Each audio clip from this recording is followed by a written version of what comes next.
Welcome to episode 179 of the CUInsight Experience. I'm Randy Smith, one of the co-founders of CUInsight.com, and this show is all about taking a deep dive with the leaders of the credit union movement that make it so great. This episode is brought to you by our friends over at Humanidei. Humanidei helps credit unions build inclusive cultures that attract, develop, and retain talent. Today, I get to have a conversation with Brian Lee. Brian is the president and CEO of Landings Credit Union in Arizona. And with that, let's just jump right in. Brian, welcome to the show, my friend. I've been looking forward to this. Thank you, Randy. Me too. Looking forward to chatting with you. Yeah, this should be a good time. For those who don't know you, let's start with a little background. Where did the career start, and how did it bring you to where you are today as the CEO of Landings Credit Union? I'll go back in college. I was actually working in the mortgage industry. This was pre-Great Recession, so times were good in the mortgage world. Got a little flavor of the lending world. And as I was finishing up my degree, it was, luckily I made the right move. It was right before the Great Recession hit. And I was getting my degree in accounting, and I decided, hey, let's try accounting. And so I made that switch from a pretty lucrative career in the mortgage world to go and get beat up in public accounting. And so I spent a few years doing that and learned a whole lot. I got to audit all kinds of different companies. And from there, I got recruited actually by a federal agency that I knew nothing about, the National Credit Union Administration. They saw my background in both lending and accounting and said, hey, that would be great. So it was right at the time that they were ramping up for more examiners because obviously they're in the Great Recession and getting hit with credit risk and all of that kind of stuff. And so I made that switch over to the NCUA, got to really know a lot more about credit unions, spent a lot of time just getting to know some amazing people. After about 4 years there, I kind of had, it was that pivotal moment where you either decide like you're a lifer there, but then I also was faced with an opportunity to come over to Landings Credit Union as the CFO, and very glad I made that decision. Credit union down the road, not too far from my house, down the street from ASU where I went to college. It's kind of my hometown. And so made a great move over here. Spent a few years doing that until my CEO retired. And then with perfect timing at the beginning of 2020, I got tapped to take over the CEO role and spent a few years dealing with COVID and then coming out of it now. So 4 years now into this role. That's where we got to know each other. We did Jill and I put on a CEO, I'd call it I don't know what we would call it. Therapy session? Yeah, therapy session during the beginning of COVID. And you happened to be on that as well. So we did get to know each other. There was something, and you mentioned it, starting your credit union career, with the NCUA recently, last year, I think it was, you wrote a pretty cool article for us. That was, 5 things you learned as an examiner turned CEO. It's something I did want to touch on. Could just high level, we'll link to the article, but was there something that maybe you found beneficial or that you think others could learn from? Yeah, I think one of the great things, and I got to remember what I even hit on that article, but we'll link to that. They can read that. Yeah. One of the great things is I got to know a lot of amazing credit union leaders. And I think I did touch on this a little bit, but it's really seeing that every credit union is very unique in how they're run and how they accomplish their goals. And I thought that was really just a cool thing that I want to be part of, because that's part of what I love in this. We all have the same mission. We have this same thing we do, but the ways we do it are so different. Our field of membership are so different. Our communities that we serve are so different. And so I think we have that opportunity to become something special because it's so unique, right? We're not all trying to be the same thing. And as long as I think we're focused on that, saying, yeah, how do I be unique? How do I be different than that next person down the road? I think we're going to be around for a long time. That's pretty cool. There was one other thing that I wanted to make sure we touched on early in the show as well, and that was you've been doing a lot with us at CUInsight. You were on our Minicon panel with the most recent event the end of last year, and we focused a lot on mental health there, but I thought you brought a really interesting perspective on something that you've been doing at the credit union, really I would say to serve your older members and the families. Could you touch a little bit on that? Because boy, that was something that maybe it's from family experience, I thought was really cool in such an important, I don't know if differentiator is the word, but something that it's going to touch every family, basically. So if you could tell more, I feel like I just teased it for everybody listening, but. Yeah, so last year we got our Dementia Friendly Business designation, and it's something that has been a big focus for us. I think we all deal with it in our credit union worlds of folks that whether it's fraud, whether it's there could be family infighting, there's all these different things that can struggle as we have an aging membership. And more now we're seeing that 1 in 9 folks over the age of 65 live with Alzheimer's. Yeah. And so you can look at look at your demographics at your credit union. There's a good chance you have a good portion of your membership that are dealing with this. And not only that, and what we touched on with the mental health is this affects a whole lot of people that are those caregivers for their parents, for their grandparents, for their spouses that are living now with dementia and Alzheimer's. And so it becomes a struggle for them as well to deal with these effects and these new things that you have someone that's been independent their whole life. And now you have to help them with their finances. You have to help, settle things. And so I think it's something that we're going to be faced with a lot more. And so not just, it's funny, I talked to someone that works in the, field with fintechs and that sort of thing.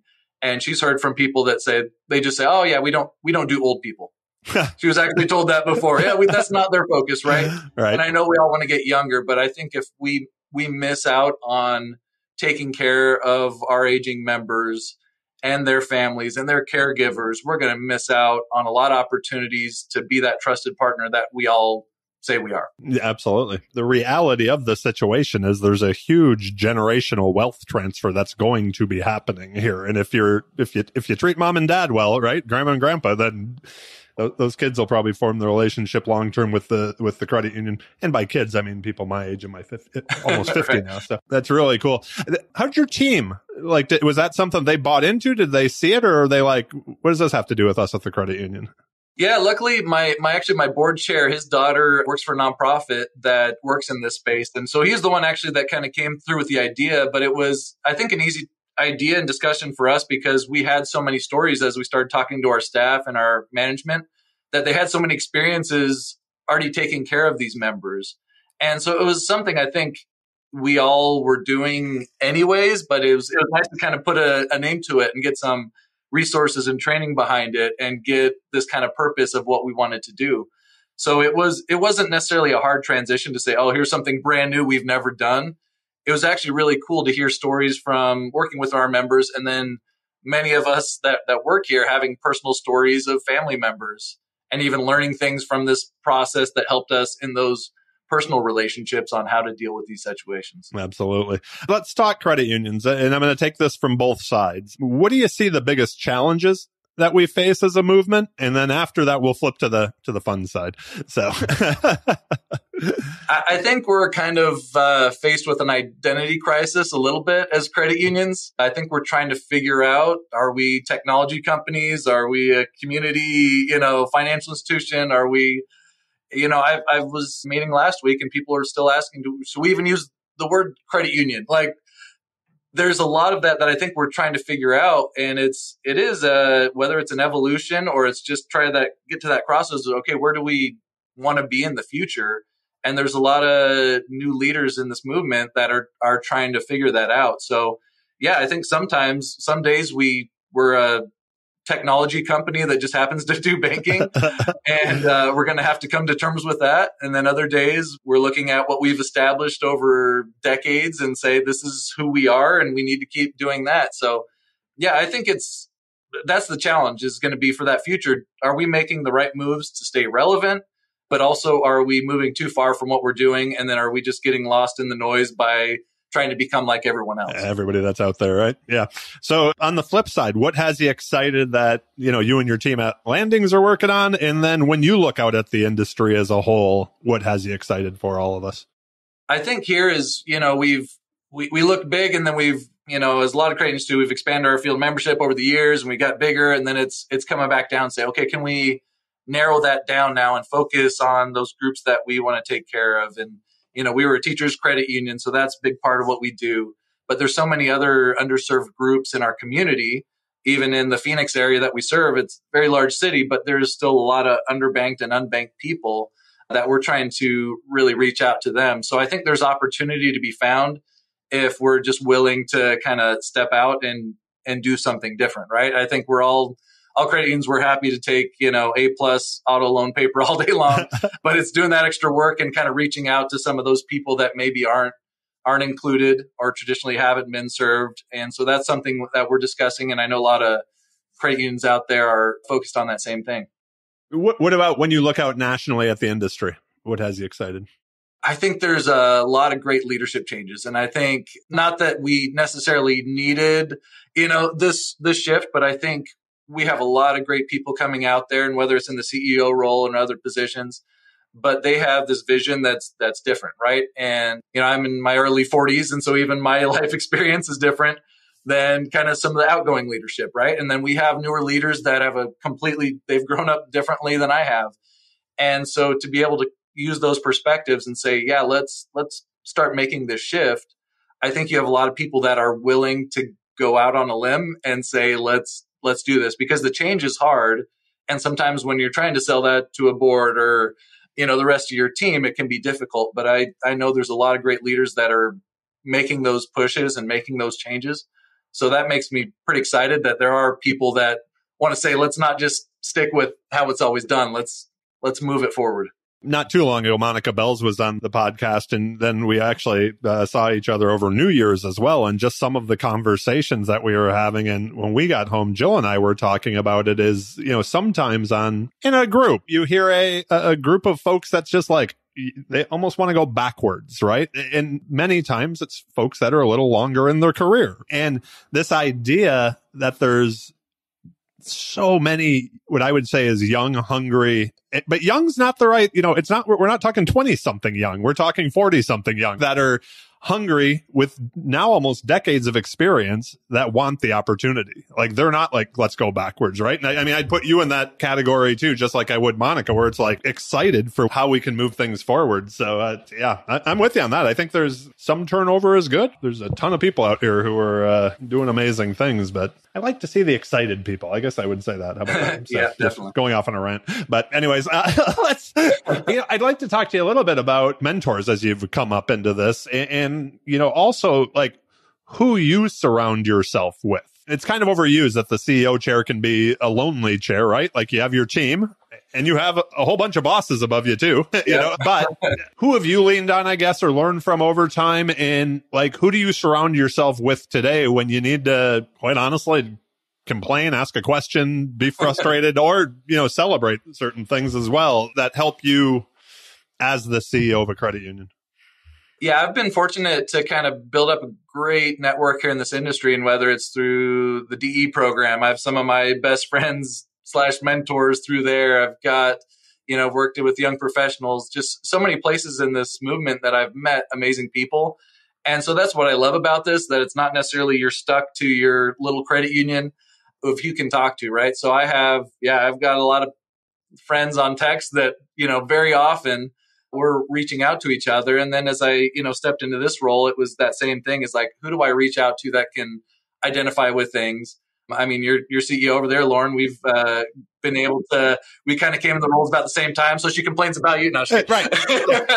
you guys were both like, here's the CEO role, and here's a global pandemic to lead through as well. Yeah. And so it was very specific, right? So I think there's different mentors and friends that I can reach out to for different situations. And I think that's important, to surround ourselves with people that have different experiences than we do, and then others that are going through the same thing. I mean, one of my great friends and mentors that I've been around with for a while, she's, works in retail, and that's been her experience, and that's not my background. And so we can kind of bounce stuff off of each other because it's very different. And so I think we can find those opportunities to build those mentors, those friends, those confidants, those people that just sometimes just listen to us complain, because we need to do that sometimes. A lot of times just are there. And I'm just very lucky to have that group.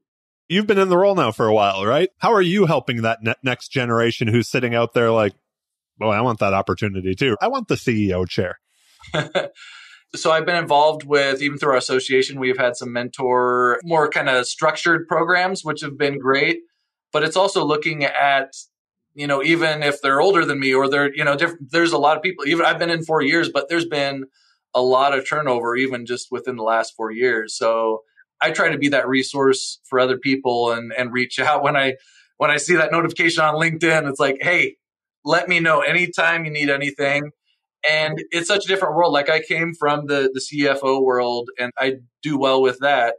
And I think you're getting a lot more diverse candidates that are coming up, whether through marketing or lending.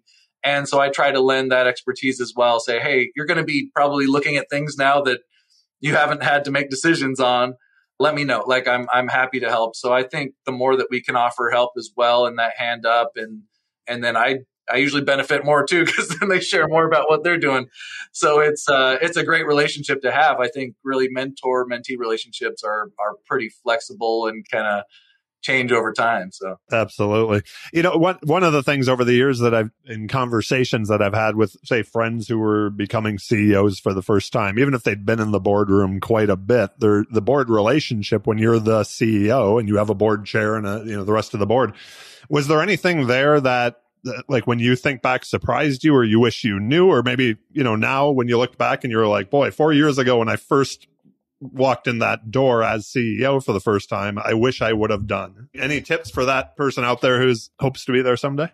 Yeah, I think, even my prior CEO, Margaret, she was great. And I think I heard that advice of what it is, right? You switch from working for one person to now I have 7 bosses, right? And they're all very different, and they're not here every day. And so it is a lot of work on my end, and I have a great board, and that's kind of I'll lay that foundation. Like, I have an amazing board that lets me be me and do our thing, but it's still understanding and making sure that you're connecting with each of them individually, and not just kind of waiting as a group, because you have very different personalities in there. And some are happy to just learn in a group, and there's some that aren't comfortable speaking up in that group, and so you want to make sure that you're having individual conversations. You want to make sure that different board members are getting enough information that they're looking for to make their decisions. So that is the difficult position. Is I want to make sure that they are comfortable when they are making those decisions, and that they have enough information, that they have enough stories of what we're doing.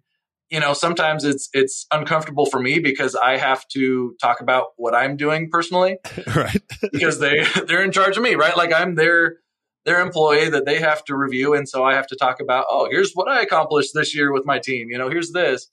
And so it's those reminders of remembering. It's like, okay, they're not here every day watching what I'm doing. Yes. Yep. How do I make sure that they're aware of all that's going on? Yeah, that's a great advice right there. One of the things I love about the podcast is I get to, just kind of pick people's brains a little bit. And this was a couple of years ago, but I've kept the question in because I love it. And it was this idea. I was listening to a podcast. They asked Warren Buffett, like, greatest investment you've ever made in your career. And he said Dale Carnegie courses, right? Like, it wasn't some buying Coca-Cola or anything, right? It was Dale Carnegie courses. If you think back over your career, is there something that, like, just popped into your head that you were like, yeah, that probably helped me out quite a bit to where I am today?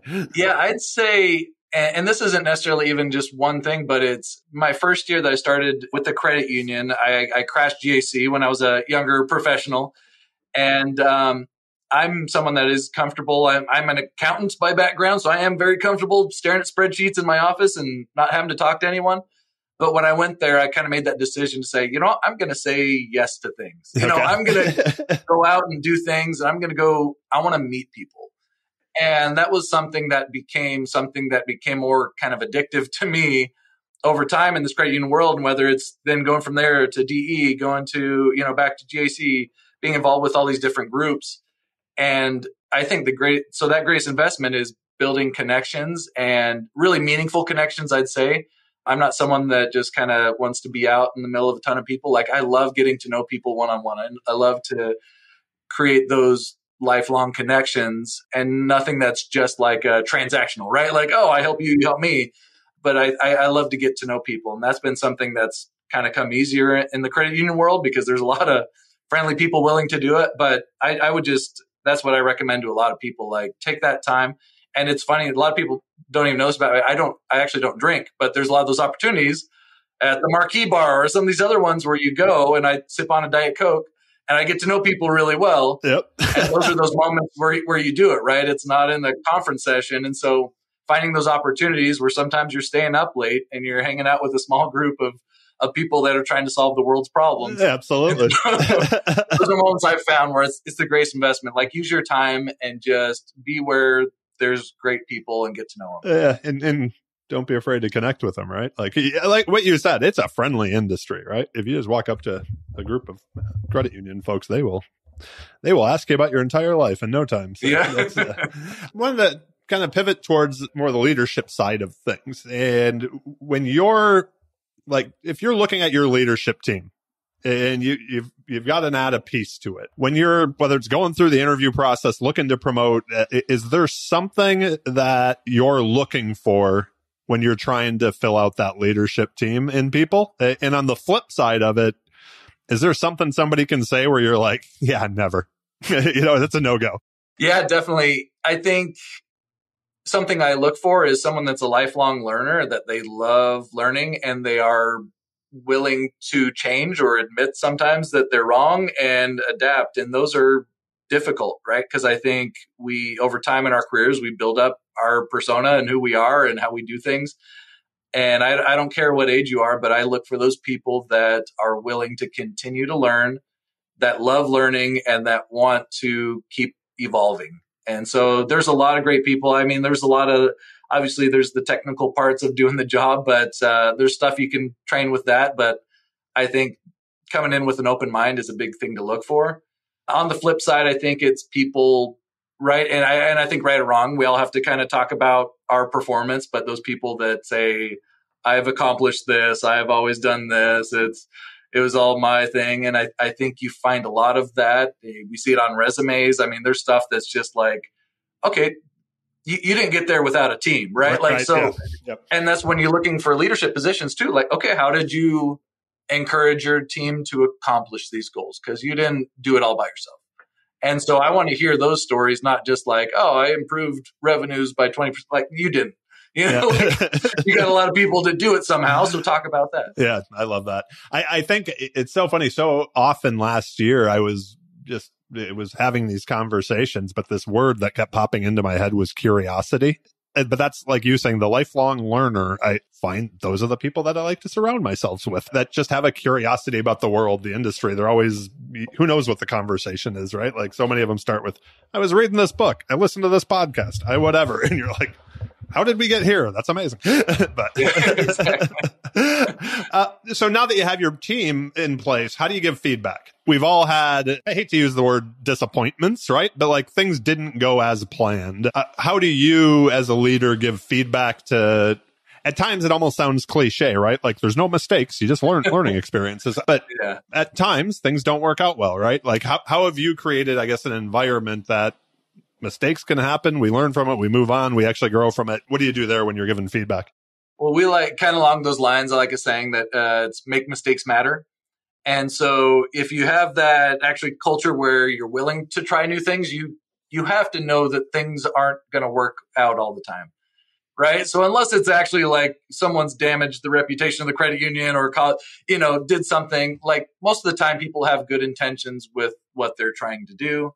And it doesn't always work out. And so those conversations, I think, can get flipped around. And I try to use those opportunities to say, make it matter. Like, okay, what are you going to do now? Work with that person. Don't just come in and clean it up or remove them from that thing. Is how do they clean up that thing and then make it better? And so I think you can turn in something negative into a positive by focusing on that. Okay, well, this didn't work, or you made this decision. And you have to be open, right? And it's avoiding those personal attacks or something personal. It's just addressing the situation. Like, this didn't go as planned. This got messed up because of this decision that was made. And then if you can kind of retrace that and then go back, okay, how could we do this differently now? Now let's work together and do this. So I think you can find those opportunities to kind of recreate something and try again. But you have to have, I found if you have that culture where you're okay with some of those mistakes, obviously within reason, people don't try to hide it. And I think that's really the worst situation you can get yourself into is people try to sweep it under the rug and move on. And then you don't find out about it until years later, or a little problem becomes a big one, right? Yeah. Yeah, exactly. And so that's what we try to have is like, how do you make those little things that just next time, let's do it right. Okay, so this just popped into my head. The total scratch my own itch here. But thinking of your past, you get the CFO background, the accounting background. One of the things that I struggled and probably still struggle with is like, you have that great idea The credit union has limited resources, so you can only chase down so many great ideas. But the one that's not working, but you're like, it should work. And you just keep throwing good resources, whether it's time, energy, money, whatever, after bad. Is there anything that you do? Because I know you're trying a lot of things to grow, at the credit union. And like all of us, there's only so many resources you have to throw at them. How do you kill a project? How do you know when to shut it down? Any advice on this for, as people are out there looking at like what's working and what's not? Yeah, it can be painful for me sometimes where you're like, oh man. And especially, at our credit union size, about 250 million, we don't have a lot of extra to just throw money out there, right? To keep chasing, right? Yeah. So we've tried to do, we call them micro innovations. So there's a lot of things that I think we can do on a small scale and see if it works. And if it does, then kind of scale up rather than going big and saying, here's our big thing. And if it fails, oh shoot, we're done. Right. So I think that's something we do is some of those projects, we kind of start small, we roll it out, we see how it works, keep going. That way, I think if it doesn't work out, you're like, okay, it was just a little investment, a little, whatever it was. There are big things you always have to go to, right? If you're going to, convert your core or new platforms for different things. Those are when I go back to that measure twice, cut once type philosophy that I usually do when I'm working on projects. And so that is making sure that you are trying to understand all the possible scenarios that could happen and then kind of accounting for those. So yeah, I think you can cover it both ways. I'm intrigued by the micro innovations. Like if that was the term you used, I'm sorry if I messed that up. But like from a team perspective, does your team bring these? Do y'all vote on like which ones you want to go first? What does that look like from an idea standpoint and where they're coming from? Yeah, a couple of years ago, and this was just after I started in this role, we had one year where we went to our management team and we talked about this and we said, hey, come back with your +1. Okay. And we told them, what's that one thing that's just that next notch up that you can do that's going to help us achieve our goals? And so what we really pushed back was, because a lot of times we'll get in these brainstorming sessions and strategic planning sessions, and we come away with these projects and it's, well, IT has to do that or marketing has to do that. And I came up with this great idea, but I know I don't have to do anything about it because that's not my department. Right. And so we said, what are you willing to do that's just a little bit more that's going to improve our relationship with our members, with our staff? And a lot of people have those ideas. And we said, be willing to do the work to do it. Yep. And so some were small, some were a little larger, but we had a lot of people that came out with great ideas and brought them. And that's why I think is important as we seek ideas is that we do actually listen and sometimes implement those things, because I think a lot of companies, a lot of credit unions will, put out the suggestion box and then never actually do anything with it when it comes in. And then that just disappoints people. And then they're going to stop bringing up their ideas because they know it'll never happen. And so I think we can have those small wins where people are excited. Hey, that's my little thing that I did. That poster that's up in the branches, that was my idea. Like those are the cool things that can happen if we maybe start there and just let people have those small wins. And then that can lead into bigger victories because they're willing to kind of pitch that big idea next because they know someone listened. Absolutely. That's good stuff there. What do you think makes a good CEO today or a leader in general? I think, and this is something, once again, that with my background doesn't necessarily come natural, but it's creativity. Okay. I think working in that gray area, because I'm an accountant, I like numbers. I like 1 + 1 = 2, but there's a lot of gray area. Words I never would have thought would have come from you on this right. podcast. That's amazing. I love it. But that's what we get put in this position, right? If it's an easy decision and you can look in a manual and come up with the answer, like anybody can do that job. It's that gray area of like the unknown of what's going to happen. And so it's being able to use that information, utilize an amazing team and, come together to make that tough decision where there's a big unknown. So it requires some creativity, a little bit of artistry to be able to step in and say, okay, how do we paint this picture without knowing what this looks like yet? Any advice for the folks out there listening on, or maybe that's worked well for you when it comes to like communicating that vision? You have to, you're looking for buy-in obviously up from your board. You're looking for buy-in from your team and all the way through the organization. Anything that you do that you've found, I guess, useful, helpful in, kind of getting everybody moving in the same direction?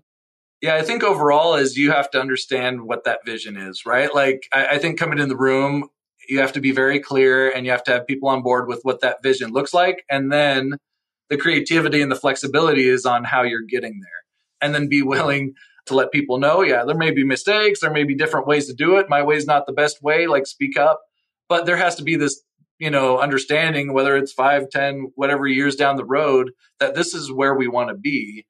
And as long as the board understands that, the management team knows that, and even, letting our credit union know this is where we want to be. And then I think you have a lot of different ways to get there. And that's something I think that's difficult even for leaders, is to allow different paths to achieve that same thing. Because I think we all look at the way we do things is the right way to do things. And so allowing some deviations to get there, but there's so many different ways to get where we want to be that I think we just have to be able to allow that and get a little creative and find the way there. So, one of the things that I find interesting and that I was looking forward to asking you is like that idea of what work looks like or what people consider work has, I think, changed over the past. We talk a lot about workplace culture in my house with Jill and all. So like what that perception of what work as a physical place has, I think it's changed. If you were looking out there, say it's I think you said you went to ASU, right? For that freshman who's going into business or finance or accounting at ASU this year, what does a career in credit unions look like a few years from now? Like, why would they want to come? Yeah, that's a good question. It's tough. And I think once again, it's part of that evolution, right? I think we've got this mix of people we need there in the branches and people we need to be available, right? So we can't just go to this like, oh, work when you want, mentality that sometimes Absolutely. There's jobs that's perfectly fine. Like we have to be on the phones at certain times. We have to be like, if we just said, hey, tellers walk in anytime and you're good. And so I think until that whole model changes, it's a mix, right? And you have to have this understanding, your credit union, that there are different results that we look at out of different positions, right? There are positions you are paid for the time to be there to do it, and then others that you're paid for the results, not necessarily the time that you're there. And that can be very flexible. And so I think there's opportunity, and it doesn't all have to be, teller to CEO, transition. There's opportunities to jump in different roles where I think there's opportunity. And I think the more and more we're getting into that digital world and IT world, I think we're going to have to be flexible to compete with the right talent, that we have an opportunity, but it's not just, a 9 to 5 at the building. So that's what we're kind of faced with too, is how do you line that out between those people that are amazing people that are on the front lines every day. Absolutely. And they're showing up and they're doing their thing. And then other people that you might be able to get a little more flexible and then have everyone be okay with that. I think that's a problem I think we're still all trying to solve a little bit, because this is a business that traditionally that was like that was never the banking case. hours. Yeah. And I think we all love the banking, hours and calendar for the most part, but there's a lot of people, like you said, that are going to be looking for something different. And I don't think we want to miss out on those people. Absolutely. New question I've been kind of throwing around here. As a leader of a cooperative financial institution, you have quite a bit of influence and impact on the lives of others in your community, your team. When you hear the words influence or when you hear the words empowerment, what does that mean to you, I guess, like internally, externally? Yeah, I think, within our team internally, going back to kind of some of those things, right? Are we allowing people to make decisions? And it goes to kind of a lot of stuff we've talked about, whether it's allowing people to fail, allowing people to try, giving people that chance. And I look back to, someone gave me a chance to come in and do this role. And that's something, as I pitched to my board when I interviewed for the position, like, I know you're giving me a chance. Like I've never done the CEO role. And I think as we look at, there was always a first time that we did something. And as we're in a role longer, I think we forget that there was a point someone gave us a chance to do something.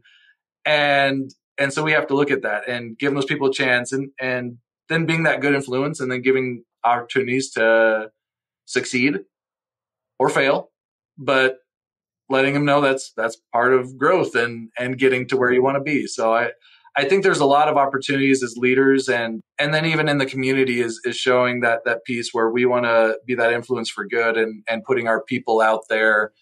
And that goes back to even, your culture. Like when we leave this building or even when people come here, are we living that culture that people look at it and say, hey, that's a cool place I want to bank, or hey, that's great that they're part of our community. Yep.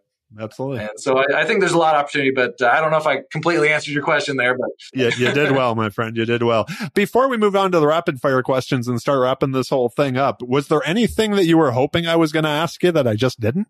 That you were like, I really want to get this out there? I was just hoping you'd ask me to come diving with you sometime, but we'll get to that later. Anytime. I just had a friend who was down here last week because he's starting a new job in February. So his wife was like, you should get out of the house. I was like, perfect time. I'm like, I'm down here diving. Come on down. I have to work a little. That's awesome. Anyways. Okay, rapid fire questions. It wouldn't be the CUInsight Experience without the questions are rapid. Your answers don't have to be. So we've got time. What was the first job you ever had? That first gig you made $1 at? First job, I don't know if I'll cut a job. I did a few times with a neighbor. I cleaned pools when I was about 14. And I wasn't very good at it, and I think I made him mad. And then my first real job when I was 16, I made smoothies at Jamba Juice. So. There you go. Fantastic. That seems like something that would carry on. You probably make a nice smoothie in the morning, right? So, when was the last time, either personally or professionally, you were just amazed? I'd say I'm a father of 4, and I know younger generations and kids get a lot of flack, but I am constantly amazed by my kids. I guess sometimes good, but sometimes bad. But most of the time, it's amazing what they're accomplishing and what they're living through, which is different than what I lived through. And they're able to just achieve great things. So it's awesome and amazing to really watch them grow and become these people, become little humans. For those of you listening, you could probably hear it, but his face lit up when he was talking about his kids. There's no video here, but I can see him. So is there anything that you're currently working on? It's the beginning of the year, like working on about yourself. What's taking up that kind of self-growth space? My theme this year, and I read this somewhere, but I fight perfectionism sometimes. And so I'm just working on consistency rather than perfection. And so that's kind of that thing. Like, can I be consistent in those goals rather than trying to be perfect? Because, if you're a perfectionist, if you're not perfect in it, it tends to dissuade you from continuing with it. So I'm just going for being happy with consistency. Consistency is a good thing. That is for sure. So one thing I've found in myself and others that I've talked to in leading organizations is at times, as you know, this can consume us. It's an around the clock job. That can be tough on personal relationships. You mentioned the kids, obviously a beautiful family. What have you kind of lived and learned along the way to create the work-life integration, making sure that all the buckets are full? Yeah. I try to make sure there's times obviously where I can't be here. And that's one of the reasons I left NCUA. I was traveling a lot on the road, and you miss moments, right? And so something that's important to me, and I make sure with my team that we don't miss those important things. Like it's important what we do, but it's literally, there's nothing that's important here that is important to miss out on those opportunities with friends or family of doing something. So, and that comes from the top of being able to show that example. Like I could leave early because my daughter has a choir concert. Like those are the things that I'm like, I'm gone. And you let people know, don't try to hide it. Just let people know, like, there's life outside of this. Go live it, because I don't want people, just being mad that they have to show up every day. Like they should be able to support what's going on outside of that and not detract from it. Absolutely. What's the best piece of advice you ever received? And do you happen to know who gave it to you? I'd say, and I forget who said this one. I've got 2. So I'm going to take 2 on this one. Sorry. First one was, be interested, not interesting. I love getting to know people, and that was always something, right? Like, don't try to push yourself. And we all love talking about ourselves, but I love asking questions, and you're amazing at it. I think you get to know a lot of people, and if you ask the right questions, you can get people to talk about themselves. And I love getting to know people. And so, yeah, instead of trying to be the interesting person in the room, be the one that's interested in everyone else around there. And then second bit came from my dad that he taught me and my siblings is he'd kind of ask, is it worth your integrity? And so when you're faced with those things, right? If you're those little things, right? Like, oh, I accidentally walked out with this candy bar. Okay, well, no one's going to notice. Okay, is it worth your integrity? That seems like such a dad piece of advice. That's pretty awesome right there. So, yeah. What you were saying about asking questions, for anybody who listens to this podcast regularly, anytime I've said, tell me more, that directly comes because I've heard Jill ask that so many times, because she's one of the most curious people I know. That tell me more is a good one to always throw back out there. What's the greatest album of all time? That group or playlist or whatever you want to say that you could just listen to over and over and again and it kind of doesn't get old? Oh, this is a good question. We could do a whole podcast on music. I love music. I would go with either one of my favorite bands of all time is Pearl Jam, and Versus is my favorite album. I'd say from them, just a solid album. Or I'd go back to a little before my time, but something I've loved forever is Led Zeppelin. Maybe either 2 or 4 on that one. Those are ones I can listen to all the time. Absolutely. I actually didn't know this, but went to a Pearl Jam concert and they played Versus from front to back. Like nobody knew it there. Everybody was like, where's, like certain songs. And you're like, oh, they're playing just the whole album. So it was in Greenville, South Carolina. So this question comes from NCUA Chairman Harper, who plays Brian in the movie biopic of your life.